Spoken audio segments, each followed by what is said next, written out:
রাধে রাধে বন্ধুরা, কেমন আছো সকলে? আশা করি সকলেই ভালো আছো, আমিও ভালো আছি। আসলে কিছু পার্সোনাল প্রবলেমের জন্য 2-3 দিন আমি আর কোনো ভিডিও দিতে পারিনি। তো আজকে আবারও একটা নতুন ভিডিও নিয়ে চলে এসেছি তোমাদের সামনে। তো কোথায় যাচ্ছি, কিসের জন্য যাচ্ছি সেটা জানতে হলে কিন্তু পুরো ভিডিওটা প্রথম থেকে শেষ পর্যন্ত দেখতে হবে। আসলে আমরা যখন বেরিয়েছি না, তখন রাত অনেকটা হয়ে গেছে, প্রায় 9:30 মতন বেজে গেছে। আর এই টাইমে যদি না বেরোতাম তাহলে পরের দিন তোমাদের দাদাভাইয়ের আর সময় হতো না বেরোনোর, কারণ পরের দিন সকালে আবার ওর ডিউটি ছিল। তো এর জন্য আমরা কিন্তু এই রাতের বেলাতেই বেরিয়ে গেছি। আর এখানে জানো তো, রাত 10টা যখন বাজতে থাকে তারপর থেকে কিন্তু দোকানগুলো আস্তে আস্তে বন্ধ হতে থাকে। আর হ্যাঁ, আমরা কোথায় এসেছি? আমরা এসেছি কিন্তু একটা শপে। এখানে কিছু আমাদের মাসকাবাড়ি বাজার তোলার আছে, তো সেগুলো নেওয়ার জন্যই চলে এসেছি। আর অনেকটা রাত হয়েছে, তোমাদের তো আগেই বললাম। আর ঢুকেই কিন্তু অনেকগুলো লঙ্কা চোখে পড়ে গেছে। আসলে প্রথমে যখন আমরা লঙ্কা নিতাম না, শুকনো লঙ্কা, তো সেই লঙ্কাগুলোর না ঝাল হতো না, এখনও হয় না, কিন্তু আমি একটু ডালে ফোড়ন টোড়ন দিতে ভালোবাসি। ওর জন্য একটুখানি শুকনো লঙ্কা নিয়ে নিলাম এখান থেকে। আর বাজারে এসে না, যতই লিস্ট বাড়ির থেকে বানিয়ে আনি না কেন, সেই লিস্ট অনুযায়ী কিন্তু বাজার করা হয় না। এটা হয়তো তোমাদের সাথেও হয়ে থাকে। তো এখানে আমি যেগুলো লিস্ট করে এনেছি সেগুলো তো নিয়েছি, তার বাইরেও আবার এক্সট্রা অনেক কিছু নেওয়া হয়ে গেছে। আসলে এই জায়গাটাতে না অনেক কিছুই আছে। আর দেখবে যখন দোকানে আসবে, যখন জিনিসগুলো চোখে পড়বে, তখন মনে হবে এটাও দরকার ওটাও দরকার, মানে সংসারের কোন জিনিসটা প্রয়োজন নেই, প্রত্যেকটা জিনিসই কিন্তু প্রয়োজন আছে। তো এখানে দেখো, আমার মেয়ে কিন্তু কাপগুলো দেখছে। ও বলছে, মা আমাকে এখান থেকে কাপ কিনে দাও। আসলে এখান থেকে এর আগে অনেকবার কাপ কিনে নিয়ে গেছি, কাপগুলো ভালো হয়।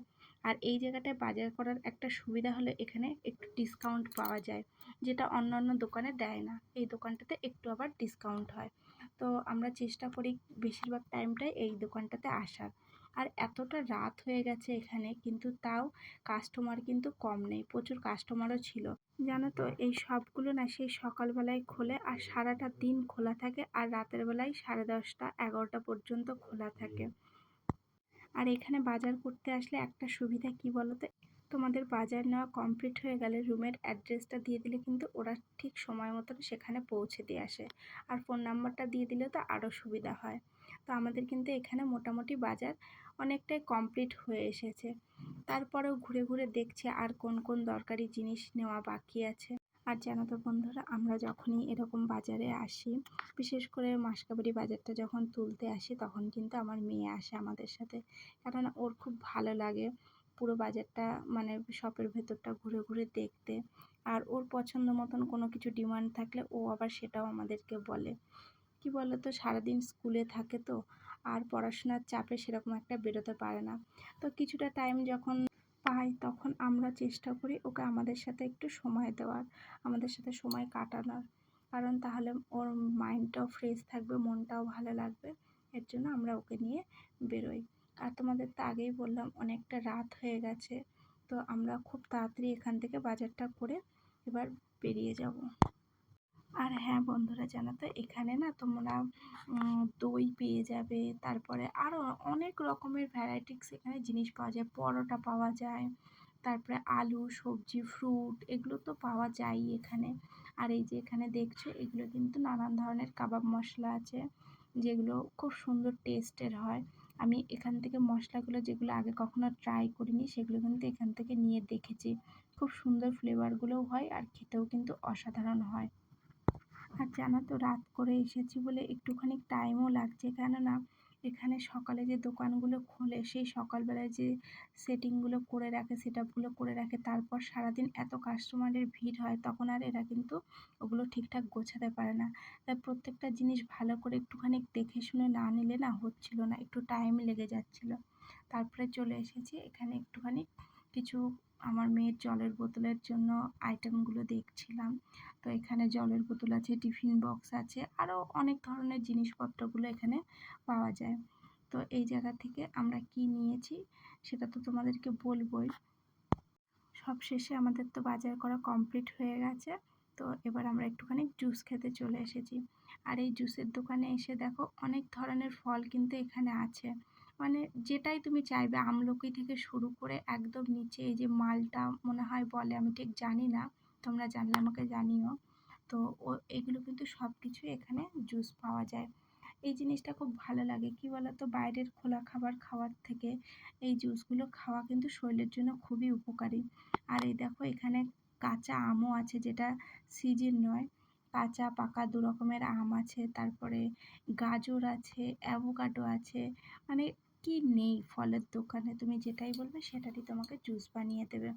আর এখানে কিন্তু একদম ফ্রেশ যে জুসটা সেটাই কিন্তু তোমাকে বানিয়ে দেবে। এই যে এখানে সাজানো রয়েছে, এই ফলগুলোই কিন্তু এখান থেকে নিয়ে যায়, তুমি যেটা বলবে, যে অর্ডারটা দেবে সেই ফলের জুসটা ওরা বানিয়ে দেয়। তো আগে জানো তো, আমি আর আমার মেয়ে বিকেলবেলাতে একটু পার্কে আসতাম, একটুখানি মার্কেটে আসতাম, বা যে কোনো দরকারি কাজে যখন বেরোতাম তখন কিন্তু এরকম একটা করে জুস খেতাম।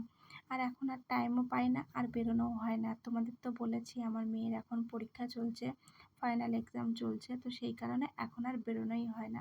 যেদিন ওর বাপির ছুটি থাকে সেদিন আমরা বেরোই, আর সেদিনে একটুখানি যা বাইরে ঘোরা হয়। আর এই যে আমরা তিনজনে কিন্তু এখন চেয়ার্স করে জুসটা খেয়েও নিচ্ছি। বাজারের পেছনে এতটা টাইম চলে গেছিল, তখন আর বাড়ি যাওয়ার আগে মনে হচ্ছিল একটুখানি কিছু খেয়ে তারপরে বাড়িতে যাই। আর তোমাদের দাদাভাই বেরোলেই, বাইরে বেরোলেই কিছু না খাইয়ে কিন্তু কখনো বাড়িতে নিয়ে যায় না। তো সবশেষে তো আমাদের বাজার কমপ্লিট হয়ে গেছে, আর জুসও খাওয়া হয়ে গেছে, এবার আমরা বাড়ির দিকে রওনা হচ্ছি। আর আমার মেয়ে যখনই শুনেছে বাড়িতে যাবে তখনই বলছে আর একটুখানি ঘুরি, ঘুরে তারপরে বাড়িতে যাই। ওর কখনো কখনো মাঝে মধ্যে ইচ্ছা করে যে একটুখানি দূরে কোথাও যাবে।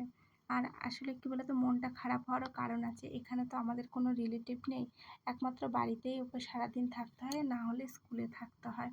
আর তোমাদের দাদাভাই যেদিন ছুটি পায় সেদিন হয়তো বেরোতে পারে, তাছাড়া আর সেরকম একটা কোথাও যাওয়া হয় না।